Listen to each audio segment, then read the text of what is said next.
This segment brought to you by Heinen Brothers Ag, farmers helping farmers by offering quality aerial and ground application, fertilizer, ag chemicals, and anhydrous ammonia. Call today to protect your crop yield. Thanks for staying with us. Now Kyle and Scott will discuss how the proper techniques, persistence, and confidence play a big part in successful horse training. Hi, this is Kyle Bauer. I have the opportunity to visit with Scott Daly. Scott, I've seen him work at many different shows over the last 10 years. And it's always amazing to me to watch him work with horses he had never seen before and able to work miracles with them. I want you to tell us the secret so all of us can do that. You know, I tell you what, a lot of it's just doing it day in and day out and having confidence in what you do. I mean, there's really actually no secret involved. You have a set of techniques that you stick to and you have confidence in that have success for you than for your horse. You want to make it as easy on them to where, at the end of a session, you'll be riding them around if it's a first-time rider. It never has been touched. It's your approach. Some horses you can approach a little quicker than other horses. Some horses you got to back off a little bit just reading them, and being, like I said, being able to be, persistent and also confidence. Confidence is the main thing, because with confidence in you, it puts that confidence in that horse. And when that confidence happens in that horse, they get a lot of trust built up.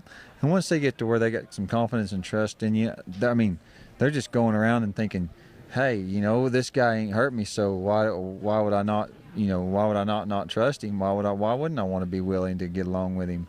And even horses even if they've never been touched, they just jump in there, and never had been touched, and I'm roping them and going from there. It all happens, in a short amount of time, but I just try to go at just a steady pace and just read them and don't try to start a fit with them and just go on from there.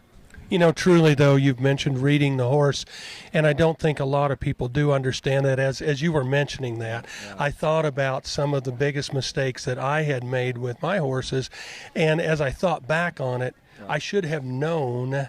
that there was going to, the horse was telling me right. we were done. We should have quit. Right. And I didn't pay attention to horse time. Exactly. I was trying to put him on my time. Exactly. And, it's just like this, and it's not. It's interesting because some people, it's just they don't know. It's not a bad thing. It's like I seen a guy, he said, man, I'm having trouble with a bit, and I said, you are? And I got to looking at the bit, and he goes, yeah. He goes, I've got this curb strap tied up as tight as I can get it.